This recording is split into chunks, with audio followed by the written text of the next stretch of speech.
Hello class 10 के प्यारे दोस्तों एनसीईआरटी लाइन बाय लाइन में आप लोगों का हार्दिक स्वागत है।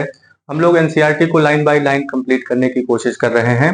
आइए शुरू करते हैं हम लोग वीडियो। आज का हम लोगों का टॉपिक है कि बैलेंस दीज केमिकल इक्वेशंस। इसके पहले हम लोग जो वीडियो हुआ था, इस वीडियो में, पिछले वीडियो में हम लोगों ने केमिकल इक्वेशन क्या होते हैं, केमिकल रिएक्शंस क्या होता है और केमिकल रिएक्शन को लिखते कैसे हैं, फिर उसको बैलेंस कैसे करते हैं, इन सब के बारे में हम लोग ऑलरेडी स्टडी कर चुके हैं।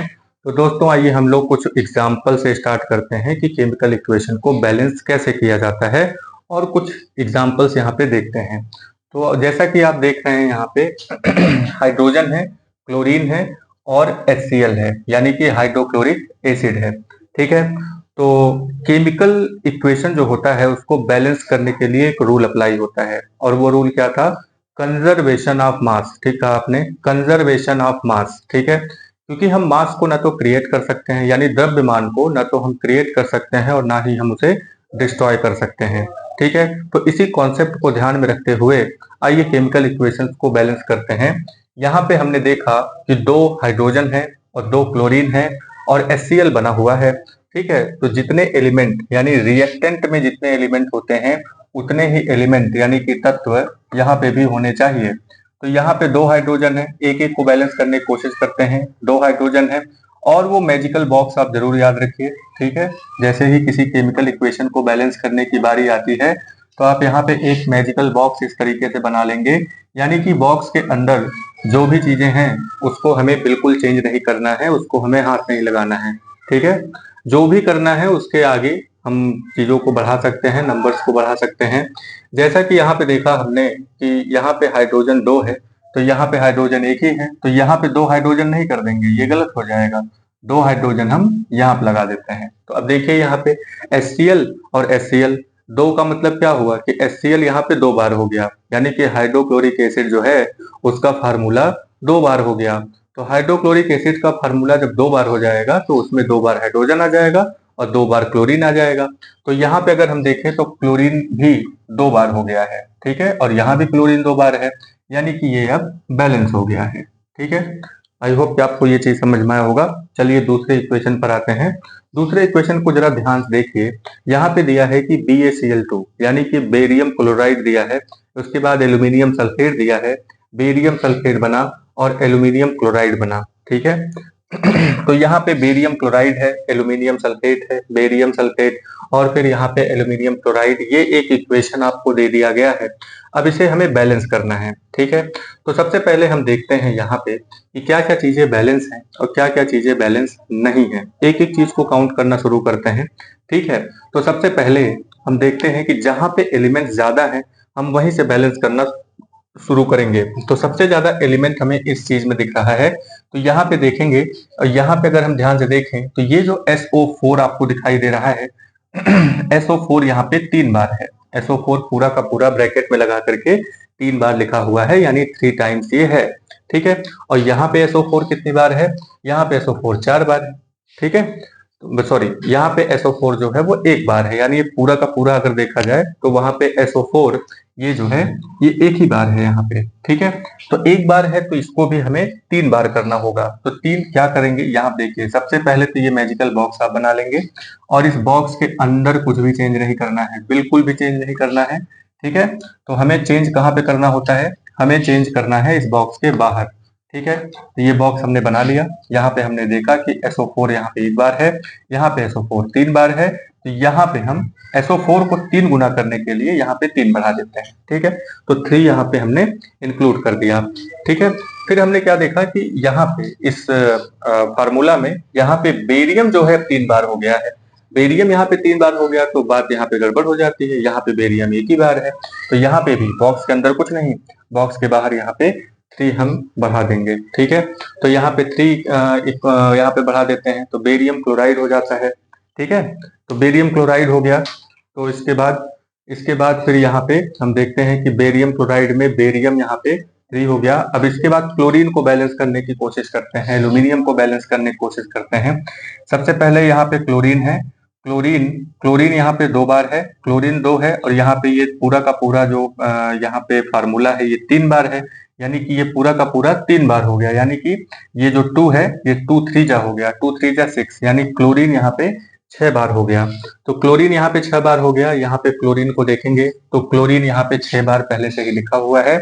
और इसके बाद यहाँ पे एल्यूमिनियम देखें तो एल्यूमिनियम यहाँ पे 2 है, यहाँ पे भी 2 है, यानी कि सारी चीजें अब यहाँ पे बैलेंस हो गई हैं। तो इसको भी हम कहेंगे कि ये बैलेंस्ड इक्वेशन हो गया। ठीक है, नेक्स्ट नंबर पे आते हैं।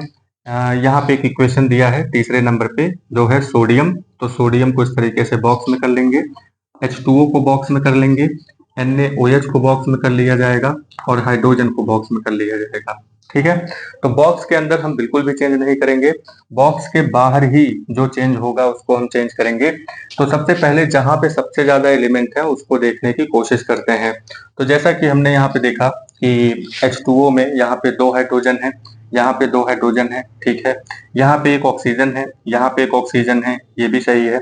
ठीक है, और यहाँ पे एक सोडियम है, यहाँ पे एक सोडियम है। ठीक, तो ये चीजें हो जाती हैं। लेकिन यहाँ पे अगर हम ध्यान से देखें तो यहाँ पे एक हाइड्रोजन बढ़ करके आ रहा है, एक हाइड्रोजन यहाँ पे बढ़ जाता है। ठीक है, तो हम यहाँ पे क्या करेंगे, यहाँ पे इसको 2 कर देते हैं कुछ इस तरीके से।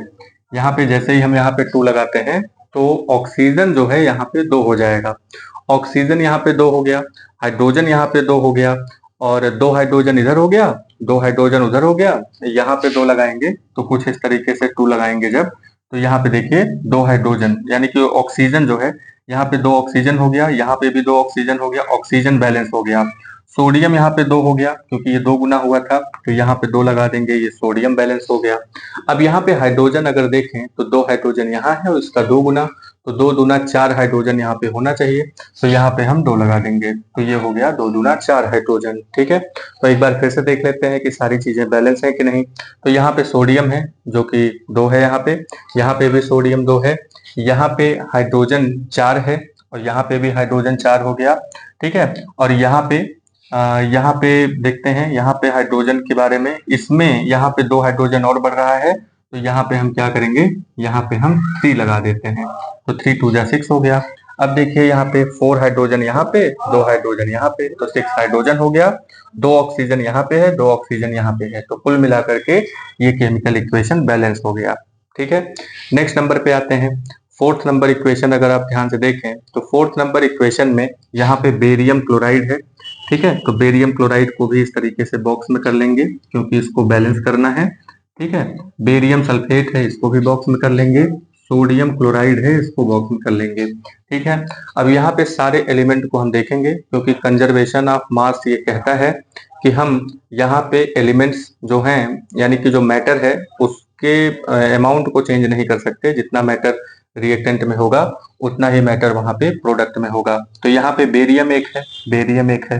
ठीक है, ये बैलेंस हो गया। क्लोरीन यहाँ पे 2 है, यहाँ पे क्लोरीन एक ही है, तो यहाँ पे हम क्या करेंगे, यहाँ पे कुछ इस तरीके से 2 लगा देंगे, तो 2 क्लोरीन बैलेंस हो गया। ठीक है, यहाँ पे 2 सोडियम है, 2 सोडियम है, ये बात समझ में आई, तो 2 सोडियम हो गया, तो ये चीज बैलेंस हो गई। अब यहाँ पे सल्फेट अगर हम देखें तो SO4 एक साथ में ही देखेंगे, तो SO4 यहाँ पे एक है, SO4 यहाँ पे एक है, तो ये चीज तो बैलेंस दिख रही है। यहाँ पे 2 सोडियम है, 2 सोडियम है। ठीक है, SO4 भी एक ही है, SO4 भी है, Ba एक है, Cl2 यहाँ पे 2 हो गया, तो लगभग सब चीज यहाँ पे बैलेंस है, ज्यादा कुछ बैलेंस करने की जरूरत नहीं है। SO4 भी एक है, SO4 भी एक है, दोनों तरफ यहाँ पे सोडियम 2 है, 2 सोडियम हो गया, 2 क्लोरीन है, 2 क्लोरीन हो गया, बेरियम यहाँ पे एक है, एक बेरियम हो गया। ठीक है, तो सारी चीजें यहाँ पे बैलेंस्ड हैं, खाली वहां पे 2 लगाना था NaCl की जगह पे। नेक्स्ट नंबर पे आते हैं, यहाँ पे सोडियम हाइड्रोक्साइड, NaOH को क्या बोलेंगे, सोडियम हाइड्रोक्साइड। इसके बाद हाइड्रोक्लोरिक एसिड इसको बोला जाएगा। नेक्स्ट नंबर पे है यहाँ पे सोडियम क्लोराइड और फिर H2O यानी कि पानी। ठीक है, अब इसमें हम देखते हैं कि क्या चीजें बैलेंस हैं, क्या चीज बैलेंस नहीं है। एक सोडियम यहाँ पे दिख रहा है, ठीक है, एक सोडियम ये हो गया, एक सोडियम यहाँ पे हो गया, तो ये दोनों बैलेंस हो गए। OH अगर हम ध्यान से देखें तो यहाँ पे एक O है, एक ऑक्सीजन है और एक यहाँ पे हाइड्रोजन है, लेकिन यहाँ पे हमें दिख रहा है कि यहाँ पे 2 हाइड्रोजन है, तो यहाँ पे हम 2 कर देते हैं, तो कुछ इस तरीके से कर देंगे, तो 2 हाइड्रोजन हो जाएगा, लेकिन सोडियम का नंबर बढ़ जाएगा, तो इसको रहने देते हैं। यहाँ पे हम 2 हाइड्रोजन की जगह पे यहाँ पे 2 हाइड्रोजन कर देते हैं, तो 2 हाइड्रोजन जैसे ही करेंगे यहाँ पे फिर हमने देखा कि इस क्लोरीन का जो नंबर है ये यहाँ पे बढ़ जाता है। तो क्लोरीन का नंबर यहाँ पे 2 हो गया। तो क्लोरीन को बैलेंस करने के लिए यहाँ पे 2 लगा देते हैं। ठीक है, तो 2 क्लोरीन बैलेंस हो गया। अब सोडियम यहाँ पे 2 हो जाता है, तो सोडियम यहाँ पे 2 हो गया, तो यहाँ पे 2 लगा देते हैं। ठीक है, तो अब यहाँ पे हाइड्रोजन का नंबर अगर हम देखें तो हाइड्रोजन यहाँ पे 2 है और यहाँ पे भी 2 हाइड्रोजन है। क्लोरीन 2 हो गया, तो क्लोरीन तो 2 यहाँ पे दिख ही रहा है। यहाँ पे हाइड्रोजन 2 है, यहाँ पे भी 2 हाइड्रोजन है, और वहां पे कितने हाइड्रोजन है, वहां पे हाइड्रोजन का जो नंबर है वो 2 है। तो यहाँ पे 2 हाइड्रोजन और 2 हाइड्रोजन, कुल मिला के 4 हाइड्रोजन हो गए। तो 4 हाइड्रोजन हो गए, तो यहाँ पे हम 2 लगा देंगे, तो 2 दूना 4 हाइड्रोजन हो जाएगा, 2 ऑक्सीजन हो जाएगा। और ऑक्सीजन भी यहाँ पे इस साइड में देखें तो यहाँ पे भी 2 ऑक्सीजन है। ठीक है, तो ये सारी चीजें बैलेंस हो गई एक तरीके से। ठीक है, तो यहाँ पे सोडियम है, सोडियम हो गया, जो कि 2 सोडियम है, तो 2 सोडियम बैलेंस हो गया। इसके बाद ऑक्सीजन अगर हम देखें तो 2 ऑक्सीजन है इधर, तो 2 ऑक्सीजन उधर बैलेंस हो गया। हाइड्रोजन अगर देखें तो 2 हाइड्रोजन है, 2 हाइड्रोजन इधर, तो 4 हाइड्रोजन बैलेंस हो गया। इसके बाद क्लोरीन है, तो क्लोरीन यहाँ पे 2 है, तो 2 क्लोरीन बैलेंस हो गया। तो ये पूरा का पूरा बैलेंस्ड इक्वेशन है। ठीक है, बैलेंस्ड यानी संतुलित, बैलेंस्ड इक्वेशन का मतलब संतुलित अभिक्रियाएं। ठीक है, तो ये संतुलित अभिक्रियाएं हैं।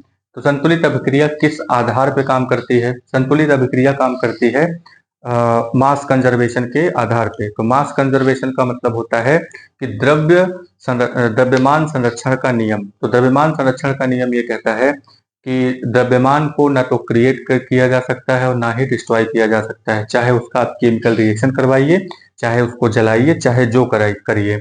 ठीक है, लेकिन केमिकल का कभी भी हम यहाँ पे केमिकल को यानी कि उसका जो मास है उसको हम कभी भी खत्म नहीं कर सकते। ठीक है, इसके बाद नेक्स्ट हेडिंग आपकी आती है टाइप्स ऑफ केमिकल रिएक्शन। तो अब ये टाइप ऑफ केमिकल रिएक्शन के बारे में तो हमने जाना कि rearrangement of elements is called chemical reaction. ठीक है, तो ये रीअरेंजमेंट कैसे होता है या किसी मैटर में बदलाव कैसे होता है, ये कई तरीके से हम यहाँ पे जान सकते हैं। ठीक है, तो यहाँ पे पहले नंबर पे आता है कंपोजिशन रिएक्शन, दूसरे नंबर पे आता है डीकम्पोजिशन रिएक्शन। ठीक है, दूसरे नंबर पे क्या है? Decomposition reaction. ठीक है, डीकम्पोजिशन रिएक्शन, तो ये दूसरे नंबर का है। कॉम्बिनेशन में क्या होता है कि 2 चीजें आपस में जुड़ जाती हैं। डीकम्पोजिशन में क्या होता है, कोई एक चीज जो है वो टूट जाती है। ठीक है, थर्ड नंबर पे आते हैं, तो थर्ड नंबर पे आता है डिस्प्लेसमेंट रिएक्शन। क्या है? Displacement reaction. क्या हो जाएगा यहाँ पे? डिस्प्लेसमेंट रिएक्शन हो गया। थर्ड नंबर पे डिस्प्लेसमेंट रिएक्शन है। Combination reaction, decomposition reaction, displacement reaction. चौथे नंबर पे आता है डबल डिस्प्लेसमेंट रिएक्शन। ठीक है, डबल डिस्प्लेसमेंट रिएक्शन। ठीक है, तो डबल डिस्प्लेसमेंट रिएक्शन हो गया। ठीक, तो कॉम्बिनेशन रिएक्शन, डीकम्पोजिशन रिएक्शन टूटने वाला, डिस्प्लेसमेंट का मतलब होता है हटा देना, तो कोई एक एलिमेंट दूसरे एलिमेंट को हटा देगा।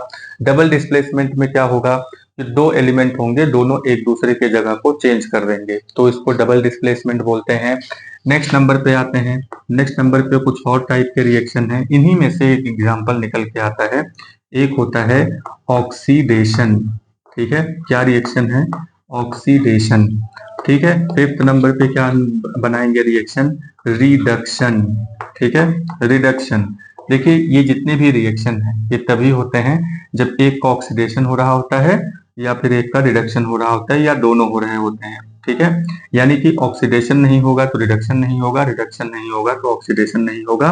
ये खास करके इस वाली चीज में काम आती है। ठीक है, नेक्स्ट नंबर पे क्या आता है यहाँ पे? नेक्स्ट नंबर पे अगर हम देखें तो नेक्स्ट नंबर पे एक और रिएक्शन है जिसके बारे में हम लोग यहाँ पे पढ़ेंगे, वो है कोरोजन। कोरोजन का मतलब होता है क्षरण। ठीक है, अब ये क्षरण वाली प्रक्रिया आपने देखा होगा, जैसे कि लोहा है, लोहे में जंग लगा हो, कोई बहुत अच्छा खासा जंग लगा हुआ लोहा अगर आप देखेंगे तो उसके बाहरी परत को अगर आप देखेंगे, निकालने की कोशिश करेंगे तो वो परत हाथ में आ जाएगी, निकल जाता है। ठीक है, नेक्स्ट नंबर पे आता है, 8वें नंबर पे आते हैं। 8वें नंबर पे एक और है रेंसिडिटी। ठीक है, रेंसिडिटी। ठीक, तो इतना ही है, इतने केमिकल रिएक्शन के बारे में आपको जानना है कि इतने टाइप के केमिकल रिएक्शन हमारे आसपास होते हैं। ठीक है, तो ये जो केमिकल रिएक्शंस हैं, जो हमारे आसपास जो घटनाएं घट रही हैं, जो बदलाव हो रहा है, मैटर एक स्टेट से दूसरे स्टेट में जा रहा है, तो ये प्रोसेस आपको सीखनी है इस लेसन में। यानी कि केमिकल रिएक्शन एंड इक्वेशन में दो ही चीज तो है, एक केमिकल रिएक्शन है और एक है इक्वेशन। तो इक्वेशन बनाना हमने सीख लिया, इक्वेशन को बैलेंस करना हमने सीख लिया। अब हम लोग सीखेंगे केमिकल रिएक्शन। केमिकल रिएक्शन भी हम लोग जान गए कि केमिकल रिएक्शन क्या है। केमिकल्स आपस में मिलते हैं, इधर उधर अदला बदली करते हैं, उसी को रिएक्शन कहते हैं। तो ये जो बदलाव होता है, ये बदलाव कितने तरीके से होता है। अब एक ही तरीके से हर केमिकल थोड़ी रिएक्शन करेगा, ठीक है। तो वहां पे जो बदलाव होते हैं वो कितने तरीके से होते हैं, इसके बारे में यहाँ पे दिया हुआ है। 1 2 3 4 5 6 7। अब मेनली क्या है कि यहाँ पे 4 रिएक्शन ही मानते हैं, बाकी ये सब चीजें तो इसी में घट जाती हैं। ठीक है, तो मेन आपका यही 4 हुआ। यानी कौन कौन से हो गए, एक है कॉम्बिनेशन। ठीक है, तो दो केमिकल पास में आए, जरा सोचिए, दो केमिकल पास में आए और कंबाइन हो गए, तो ये कॉम्बिनेशन रिएक्शन हो गया। ठीक है, कोई एक केमिकल है, उसको हीट कर दिया हमने तो वो टूट गया, तो इसको कहते हैं डीकम्पोजिशन रिएक्शन। ठीक है, तो डीकम्पोजिशन भी कई तरीके का होता है कि डीकम्पोजिशन हम किस एनर्जी से करवा रहे हैं। ठीक है, अभी इसके बारे में बात होगी, एक एक रिएक्शन के बारे में हम लोग डिटेल में बात करेंगे। ठीक है, आगे बढ़ते हैं। नेक्स्ट नंबर पे आपका डिस्प्लेसमेंट है। डिस्प्लेसमेंट में क्या होगा, डिस्प्लेसमेंट नाम ही इसलिए दिया गया है क्योंकि कोई एलिमेंट किसी दूसरे एलिमेंट को खिसका करके, डिस्प्लेस करके उसकी जगह ले लेता है। ठीक है, और डबल डिस्प्लेसमेंट में क्या होगा कि एक जब दूसरे की जगह लेगा तो दूसरा जो है पहले की जगह पे कूद के चला जाता है, कहता है कि तुम्हारी जगह पे आओगे, हम तुम्हारी जगह चले जाएंगे। ठीक है, तो इससे क्या होता है कि अलग अलग एलिमेंट जो है अलग अलग जगह पे हो जाते हैं और फिर उससे केमिकल जो बनते हैं वो अलग तरीके का होता है। ठीक है, तो यहाँ पे हम लोग इतने रिएक्शंस के बारे में, नेक्स्ट हेडिंग आप लिखिए, पहला नंबर कॉम्बिनेशन रिएक्शन। ठीक है,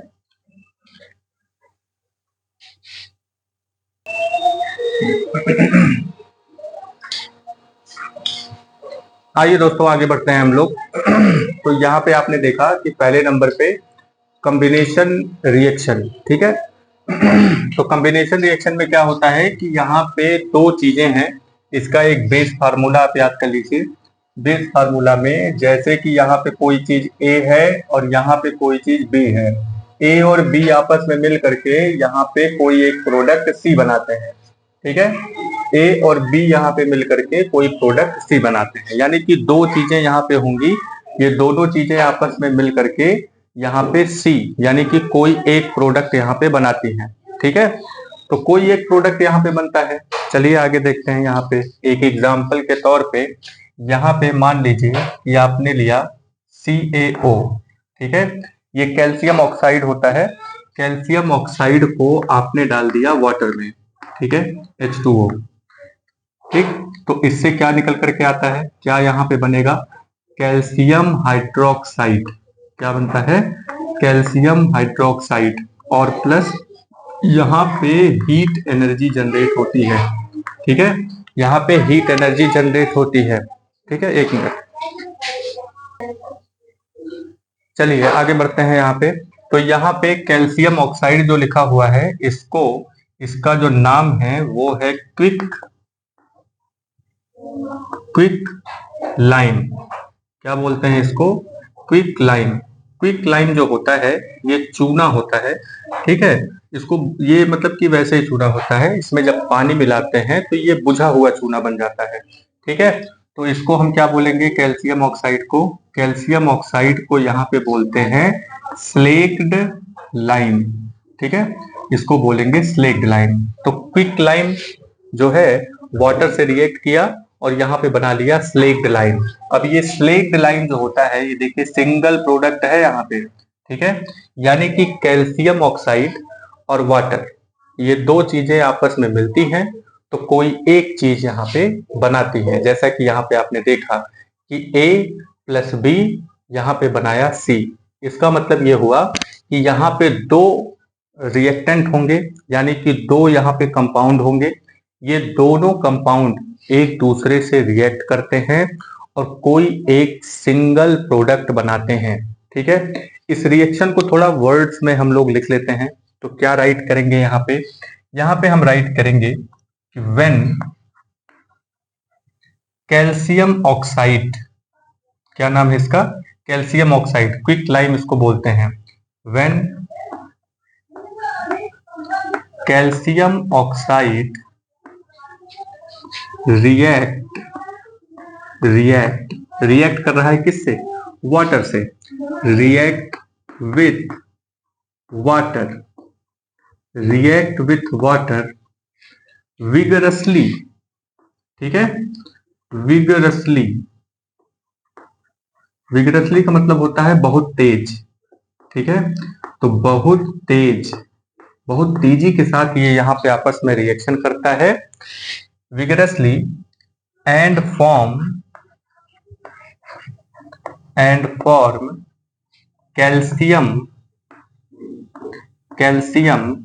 हाइड्रोक्साइड। क्या बनाता है ये, calcium hydroxide, and a large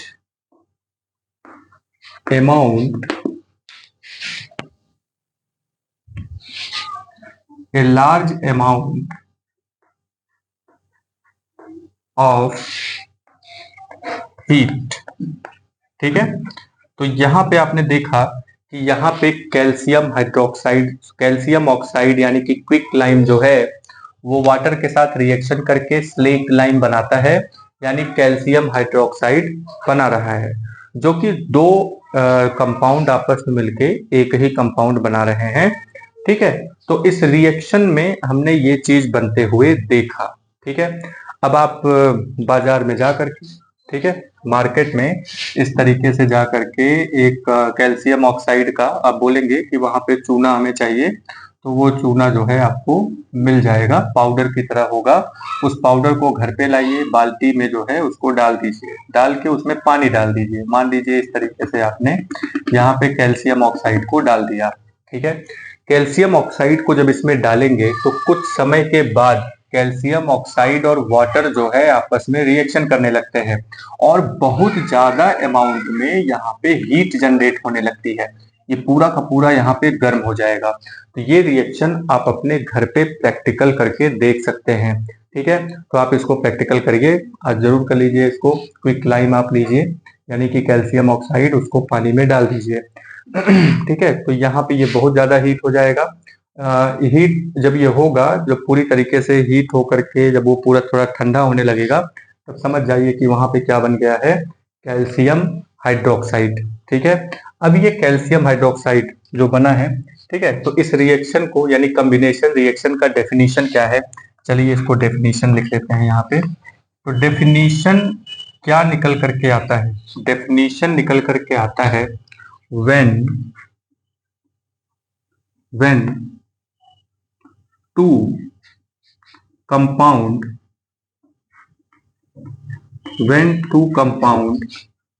react and form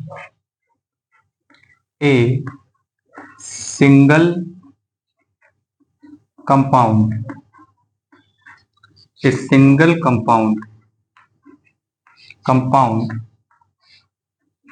this type of reaction is called combination reaction। ठीक है, ये यहाँ पे हो गया आपका डेफिनेशन। ठीक है, तो कॉम्बिनेशन रिएक्शन में क्या देखा आपने कि जब दो कंपाउंड आपस में रिएक्ट करते हैं और सबसे बड़ी बात है कि एक सिंगल कंपाउंड बनाते हैं, एक सिंगल कंपाउंड या सिंगल प्रोडक्ट, यानी कि दो रिएक्टेंट आपस में। यहाँ पे जो कंपाउंड वर्ड लिया है हमने, आप यहाँ पे रिएक्टेंट वर्ड भी ले सकते हैं। ठीक है, तो यहाँ पे जैसे कि when two reactant react and form a single product, यहाँ पे प्रोडक्ट बोल सकते हैं। ठीक है, तो एक ही मतलब है। तो यहाँ पे दो चीजें आपस में मिली और एक सिंगल प्रोडक्ट उसने बनाया। ठीक है, ये इतना क्लियर हुआ। चलिए अदर एग्जाम्पल्स, कुछ और एग्जाम्पल लेते हैं यहाँ पे। ठीक है, तो अदर एग्जाम्पल यहाँ पे क्या हो जाएंगे, जैसे पहले नंबर पे यहाँ पे हम लिख लेते हैं बर्निंग ऑफ कोल। ठीक है, बर्निंग ऑफ कोल एक दूसरा एग्जाम्पल है इसी कॉम्बिनेशन रिएक्शन का। तो बर्निंग ऑफ कोल में क्या होता है, ये आपने लिया कार्बन, ठीक है, कोयला, और इसमें आपने लगा दिया ऑक्सीजन, यानी कि इसको जला दिया। तो जैसे ही इसको हम जलाएंगे तो यहाँ पे बनेगा CO2 जो कि एक सिंगल प्रोडक्ट है, और यहाँ पे निकलेगा ढेर सारा हीट। ठीक है, अब कम से कम ये प्रोडक्ट यानी कि ये जो रिएक्शन हुआ है ये तो आपने देखा ही होगा। ठीक है, जब भी हम लकड़ी को जलाते हैं, जब भी हम कोयले को हीट करते हैं, जलाते हैं, ठीक है, तो उसमें से कार्बन डाइऑक्साइड बनता है, यानी कि धुआं निकलता है, और यहाँ पे a large amount of heat generate होता है। ठीक है, तो ये भी एक तरह का बर्निंग ऑफ कोल जो है, ये भी एक तरीके का यहाँ पे कॉम्बिनेशन रिएक्शन है। चलिए दूसरे एग्जांपल्स लेते हैं। एक और एग्जांपल यहाँ पे लेंगे, अगला है फॉर्मेशन फॉर्मेशन ऑफ वाटर। ठीक है, formation of water. Formation of water में यहाँ पे हाइड्रोजन है और ऑक्सीजन है। हाइड्रोजन और ऑक्सीजन मिल करके यहाँ पे H2O वाटर बनाते हैं। ठीक है, तो हाइड्रोजन और ऑक्सीजन आपस में मिला, बैलेंस कर लीजिए इसको, यहाँ पे 2 ऑक्सीजन कर दीजिए, यहाँ पे 2 हाइड्रोजन कर दीजिए, कुछ इस तरीके से बैलेंस हो गया। ठीक है, तो ये भी एक कॉम्बिनेशन रिएक्शन का एग्जाम्पल हुआ। ठीक है, ये समझ में आया। तो बर्निंग ऑफ कोल हो गया, फॉर्मेशन ऑफ वाटर हो गया, तो ये दो चीजें यहाँ पे एक एग्जाम्पल, बहुत सिंपल सा एग्जाम्पल है। ठीक है, तो इसको आसानी से याद किया जा सकता है, लेकिन बेस फार्मूला हम मैथमेटिक्स की तरह बिल्कुल याद रखेंगे कि कॉम्बिनेशन रिएक्शन जैसे ही बोले वैसे ही आप क्या करेंगे यहाँ पे कि A+B एक एरो बना के C लिख देंगे। इसका मतलब ये हुआ कि A एक रिएक्टेंट है, B एक रिएक्टेंट है, और ये आपस में रिएक्ट करके C कंपाउंड बना रहे हैं। ठीक है, ये समझ में आया। तो इतना आपने देखा। अब इसी में लगे हाथ एक और चीज देख लेते हैं। तो यहाँ पे जैसा कि हमने देखा कि दो यहाँ पे रिएक्टेंट जो हैं वो आपस में मिलके एक सिंगल कंपाउंड बनाते हैं। तो अब इससे ज्यादा और कुछ लिखने की जरूरत नहीं है, इतनी ही जानकारी काफी है। ठीक है, अब यहाँ पे अगर आप ध्यान से देखें तो यहाँ पे हीट बाहर निकला है। ठीक है, हीट जनरेट हुआ है, गर्मी बाहर निकली है। ठीक है, और इस वाले रिएक्शन में भी यहाँ पे हीट बाहर निकली है। ठीक है, तो इसमें हीट बाहर निकलती है। तो जिस रिएक्शन में, देखिए सारे रिएक्शन में हीट बाहर नहीं निकलती। ठीक है, अभी डीकम्पोजिशन रिएक्शन आप पढ़ेंगे, उसमें हीट आपको अलग से देना पड़ेगा। ठीक है, लेकिन यहाँ पे क्या हुआ है, यहाँ पे हीट बाहर निकलती है। तो जब हीट बाहर निकलती है तो यहाँ पे इस टाइप के रिएक्शन को एक और नाम दिया गया है, और वो नाम है एक्सोथर्मिक रिएक्शन। क्या नाम दिया गया है, एक्सोथर्मिक रिएक्शन। ठीक है, एक्सोथर्मिक रिएक्शन, तो ये नाम इसको दिया गया है। अब इस नाम को ध्यान से देखिए, एक्सो, एक्सो का मतलब होता है बाहर। एक्सो का मतलब क्या है, बाहर निकलना। ठीक है, थर्मिक का मतलब क्या है, ये जो थर्म वर्ड है, थर्म वर्ड आपने सुना होगा थर्मामीटर में। ठीक है, तो ये जो थर्मोमीटर होता है, थर्मामीटर में हम लोग क्या करते हैं कि बॉडी के टेम्परेचर को नापते हैं, उसके हीट को मेजर किया जाता है कि बॉडी का हीट कितना है। ठीक है, तो थर्म वर्ड जो है वो हीट से रिलेटेड है, इसीलिए इस रिएक्शन का नाम क्या रखा गया, एक्सो एक्सोथर्मिक। क्या नाम रखा गया, एक्सोथर्मिक। हीट बाहर निकलती है, इसका नाम क्या रखा गया, एक्सोथर्मिक रिएक्शन। ठीक है, अब एक्सोथर्मिक रिएक्शन का डेफिनेशन क्या होगा, अब इसी डेफिनेशन को ले लेते हैं। सबसे पहले चलिए एग्जाम्पल ले लेते हैं। तो एग्जाम्पल में पहला एग्जाम्पल तो आप यही ले सकते हैं कि क्विक लाइम को हमने वाटर में मिलाया और हमें मिला calcium hydroxide, calcium hydroxide plus heat. ठीक है, तो देखिए हीट यहाँ पे निकला कि नहीं, तो यहाँ पे हीट निकल गया। नेक्स्ट नंबर पे कार्बन प्लस ऑक्सीजन, यानी कि कार्बन को जब हम जलाते हैं तो कार्बन डाइऑक्साइड बना, प्लस यहाँ पे क्या निकला, हीट। ठीक है, तो हीट यहाँ पे निकलने लगा, और जैसे ही हीट यहाँ पे निकलता है तो इसको हम कहते हैं एक्सोथर्मिक रिएक्शन। ये दो एग्जाम्पल यहाँ पे हो गए। ठीक है, एक्सोथर्मिक रिएक्शन जैसे ही बोले तो उसके नाम पे आपको ध्यान देना है। एक्सो का मतलब होता है बाहर निकलना। ठीक है, तो जब रिएक्शन यहाँ पे बाहर मतलब कि जब हीट यहाँ पे बाहर निकलती है किसी रिएक्शन में तो उसको एक्सोथर्मिक रिएक्शन कहा जाता है। ठीक है, चलिए तो अब यहाँ पे डेफिनेशन लिख लेते हैं एक्सोथर्मिक रिएक्शन का। ठीक है, तो डेफिनेशन में क्या हो जाएगा, डेफिनेशन, तो डेफिनेशन यानी कि परिभाषा। तो क्या परिभाषा इसकी हो जाएगी, ठीक है, when in A reaction, in A reaction, जब किसी रिएक्शन में, जब किसी अभिक्रिया में a large amount, a large amount of heat is generated, generated मतलब उत्पन्न करना, generated, when in a reaction a large amount of heat is generated, then this type of reaction, this type of reaction is called an exothermic, exothermic reaction। ठीक है, exothermic reaction. ठीक है, तो यहाँ पे जैसा कि आपने देखा कि हीट जनरेट हुआ है। ठीक है, इसके कुछ और एग्जाम्पल लिख लेते हैं।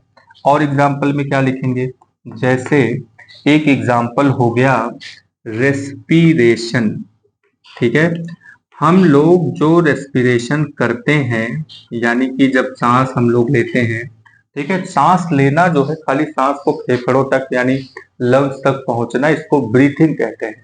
जब सेल ऑक्सीजन को कंज्यूम करता है और उसे टेम्परेचर यानी कि एनर्जी में कन्वर्ट करता है तो उसको हम कहते हैं रेस्पिरेशन। ठीक है, ऑक्सीजन हमारे सेल के अंदर जाकर के जो हम खाना खाते हैं उससे जो हमें ग्लूकोज मिलता है, उस ग्लूकोज को सिंपलर फॉर्म में ब्रेक डाउन करता है। ठीक है, चलिए रेस्पिरेशन में क्या होता है, हम लोग क्या खाते हैं, ग्लूकोज C6H12O6, हम लोग ग्लूकोज खाते हैं। ग्लूकोज को क्या चाहिए टूटने के लिए, ऑक्सीजन। ठीक है, तो ग्लूकोज में जब ऑक्सीजन यहाँ पे मिलता है तो यहाँ पे क्या बनता है, यहाँ पे वही बनेगा जिससे ग्लूकोज बना था। तो ग्लूकोज किससे बना था, कार्बन डाइऑक्साइड से, वाटर से। ठीक है, और यहाँ पे क्या जनरेट हो जाएगा, हीट। ठीक है, a large amount of heat यहाँ पे जनरेट हुआ, तो ये भी एक एक्सोथर्मिक रिएक्शन हो गया। ठीक है, यहाँ पे 6 रख दीजिए, अगर आपको बैलेंस करना है तो ये सब ऐसे करके 6 कर देंगे तो बैलेंस हो जाएगा। जैसे कार्बन 6 है तो 6 कार्बन करने के लिए यहाँ पे 6 लिख दिया हमने। ऑक्सीजन, हाइड्रोजन यहाँ देखिए 12 है तो 6 दूना 12 यानी 6 टू 12 करने के लिए 6 लगा दिए। ऑक्सीजन डिसबैलेंस हो गया तो यहाँ पे ऑक्सीजन को बैलेंस करने के लिए लगा दिया। तो समथिंग लाइक दैट ये चीजें हो जाती हैं। ठीक है, ये बात समझ में आई।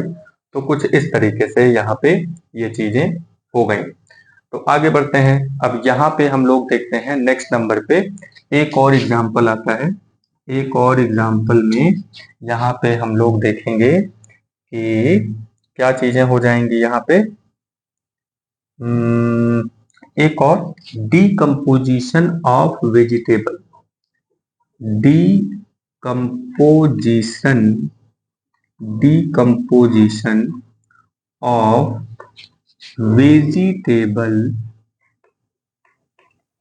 Vegetable waste. ये जो वेजिटेबल वेस्ट होता है, ठीक है, जब वो डिकम्पोज होता है तो ये क्या बनाता है, टू फॉर्म मैन्यूर। ठीक है, तो ये जो डीकम्पोजिशन वाली चीज है, ठीक है, जो डीकम्पोजिशन वाली चीज है यहाँ पे, यानी कि जो वेजिटेबल वेस्ट है, इन सारी चीजों को जब हम लोग यूज करते हैं, मतलब कि ये सब जब वेस्ट फेंक दिया जाता है तो धीरे धीरे वो सड़ने लगता है। ठीक है, तो टूट करके वो भी हीट जनरेट करता है, क्योंकि वहां पे भी लार्ज अमाउंट में हीट जनरेट होती है। ठीक है, चलिए नेक्स्ट नंबर पे आते हैं। नेक्स्ट नंबर पे हम लोग एक और चीज है जिसके बारे में बात करेंगे, इसी कॉम्बिनेशन रिएक्शन वाले में ही। ये जो कैल्शियम हाइड्रोक्साइड है, स्लेक्ड लाइम जो है, इसका यूज हम लोग कहाँ करते हैं, तो इसका यूज हम लोग करते हैं वाइट वॉशिंग में।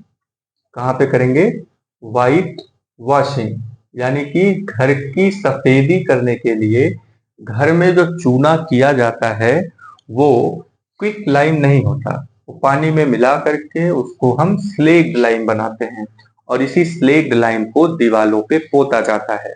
ठीक है, चलिए देखते हैं कि जब दीवालों पर इसको हम लगा देते हैं तो उसके बाद उतनी सफेदी कहाँ से आती है, क्योंकि देखिए जो कैल्शियम हाइड्रोक्साइड है ये उतना सफेद नहीं होता। जब चूना दीवार पे लगाया जाता है, यानी कि जब उसको स्लेक्ड लाइम उस पे हम लगाते हैं, वो उतना वाइट नहीं होता शुरुआत में, लेकिन बाद में वो वाइट हो जाता है बिल्कुल। ठीक है, इसके पीछे का क्या कारण है, चलिए इसके बारे में हम लोग जानते हैं।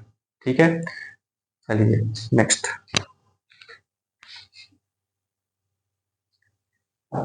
चलिए बाबू हम लोग सीखते हैं white washing. White washing, white washing of wall. ठीक है, चलिए आपका घर है, कमरा, ठीक है, अब ये रही दीवार। ठीक, इस तरीके से दीवार है। आप लाते हैं बाहर से एक चूना, आप बाजार में जाएंगे, मार्केट में बोलेंगे कि हमको चूना दीजिए, तो वो चूना दे देगा, चूना लगाने वाला नहीं। ठीक है, तो चूना पोतने वाला, तो वो आपको दिया जाएगा, वो पाउडर की तरह होता है, व्हाइट पाउडर की तरह बिल्कुल होगा वो। ठीक है, तो उसको आप लेकर के आते हैं व्हाइट पाउडर को, और उसको पानी में भिगो करके रख देते हैं। ठीक है, तो ये दीवार है, ये रही बाल्टी। ठीक है, इस तरीके से बाल्टी में आपने रखा पानी, और पानी में डाल दिया वही जो चूना लेकर के आए हैं। ठीक है, इसमें होगा रिएक्शन, और इसमें क्या बनेगा, कैल्शियम हाइड्रोक्साइड। ठीक है, अभी अभी हम लोगों ने देखा कि हम लोग लेकर के आए हैं क्विक लाइम, और इसको डाला हमने पानी में।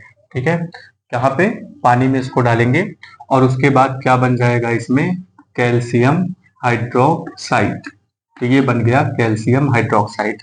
ठीक है, कैल्शियम हाइड्रोक्साइड बना, प्लस हीट यहाँ पे बहुत ज्यादा जनरेट होती है, गर्मी, है ना। जब आप ये प्रैक्टिकल कर रहे होंगे तो बाल्टी को टच करके जब आप देखेंगे तो आपको महसूस होगा कि वो बाल्टी कितनी गर्म हो गई है।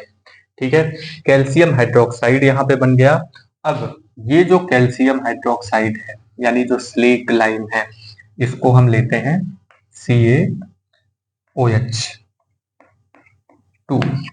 ठीक है, इसको आपने लिया, और इसी कैल्शियम, है ना, इसी कैल्शियम ऑक्साइड को आपने यहाँ पे दीवालों पे इस तरीके से पोत दिया, ऐसे करके। ठीक है, तो ये मतलब कि दीवार पे हमने कैल्शियम ऑक्साइड लगा दिया।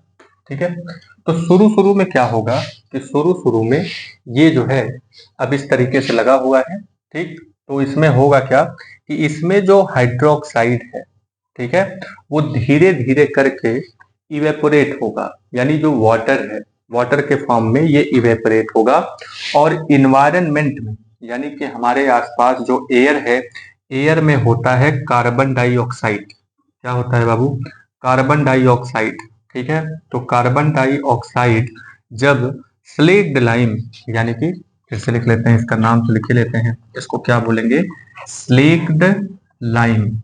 और फिर अगर वैसे नाम बोले तो क्या नाम है इसका, कैल्शियम हाइड्रोक्साइड, हाइड्रोक्साइड, ठीक है, कैल्शियम हाइड्रोक्साइड इसको बोलेंगे।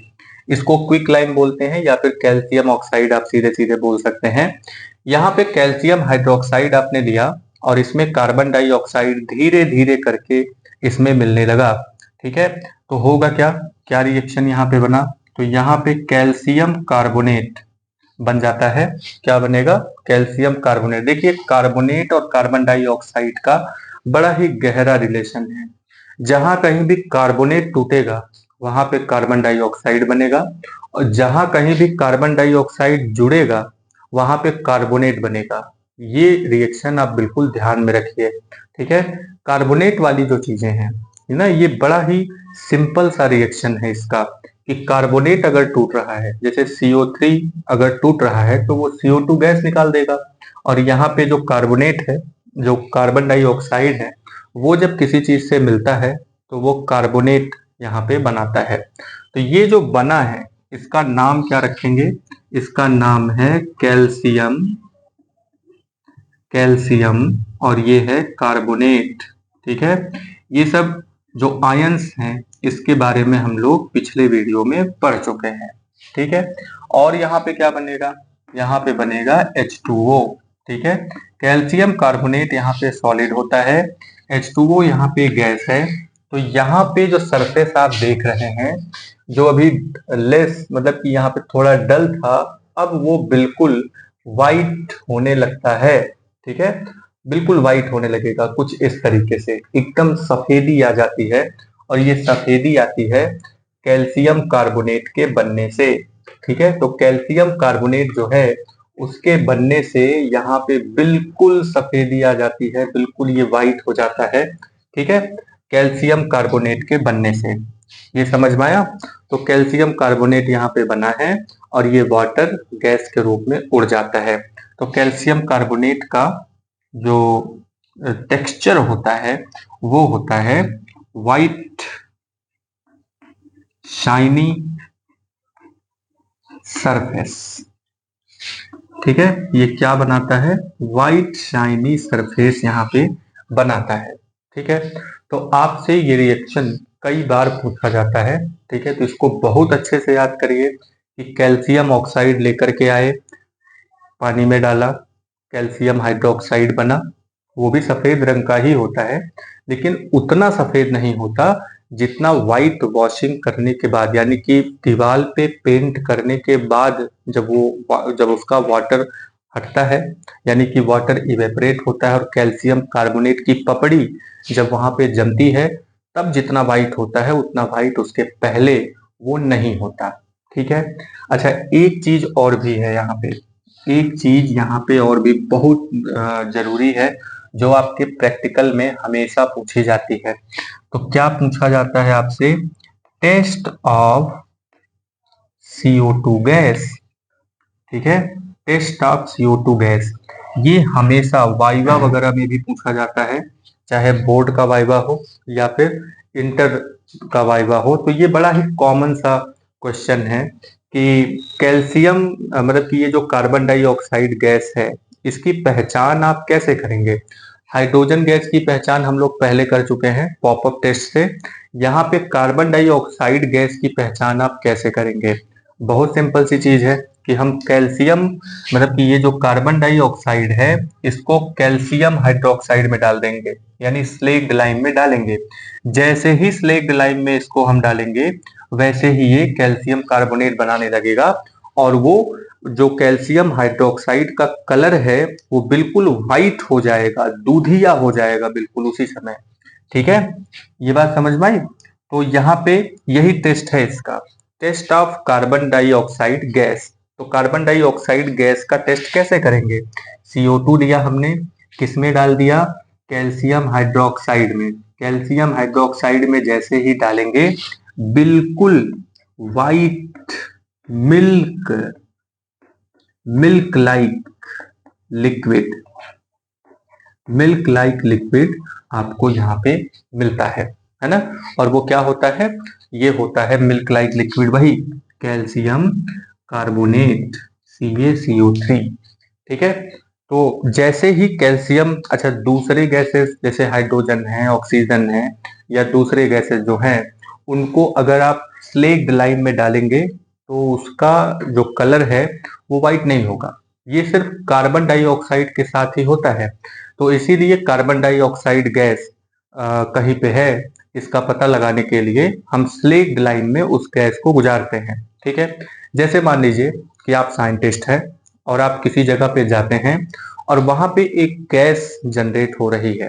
ठीक है, अब आपको ये पता करना है कि वो गैस कौन सी हो सकती है। ठीक है, अब ऐसे उस पर लिखा तो होगा नहीं कि हम भैया CO2 हैं, है ना, कि CO2 लिख करके उड़ रहा होगा, ऐसा तो होगा नहीं। तो हमें चेक करने के लिए उस गैस को स्लेक्ड लाइम में डालना होगा। जैसे ही स्लेक्ड लाइम में आप उस गैस को डालेंगे, अगर यहाँ पे अगर है, ऐसा नहीं कि हमेशा वो व्हाइट ही होगा, अगर वहां पे कैल्शियम हाइड्रोक्साइड यानी जो स्लेक्ड लाइम है, अगर वो बिल्कुल सफेद हो गया, व्हाइट हो गया, बिल्कुल दूध जैसा हो गया, तो हम तुरंत कह सकते हैं कि ये कार्बन डाइऑक्साइड गैस है। क्या कहेंगे इसमें, कि ये कार्बन डाइऑक्साइड गैस यहाँ पे बनी। ठीक है, ये समझ में आया।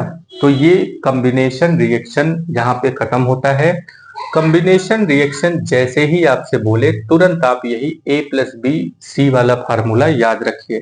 ठीक है, इसके बाद आपका डिकम्पोजिशन रिएक्शन है, वो भी थोड़ा सा लेंदी है, उसको हम लोग नेक्स्ट पार्ट में स्टडी करेंगे। अभी के लिए आप कॉम्बिनेशन रिएक्शन पर डटे रहिए, बने रहिए। जितने रिएक्शंस आपको लिखवाए गए हैं उतने रिएक्शन आप बिल्कुल एकदम अच्छे से याद कर लीजिए। आपको ये रट्टा नहीं मारना है। आपको कैसे याद करना है इन सबको, जैसे यहाँ पे चूना लिया, पानी में डाला, तो एक यहाँ पे मटेरियल बनता है जिसको स्लेक्ड लाइम बोलते हैं। क्विक लाइम को पानी में डालते हैं, स्लेक्ड लाइम बनता है। बस ऐसे करके याद करना है। यहाँ पे आपको रट्टा नहीं, CaO था कि CaO2 था, ऐसे करके नहीं याद करना है। ठीक है, आपको सीधे सीधे नाम याद करना है।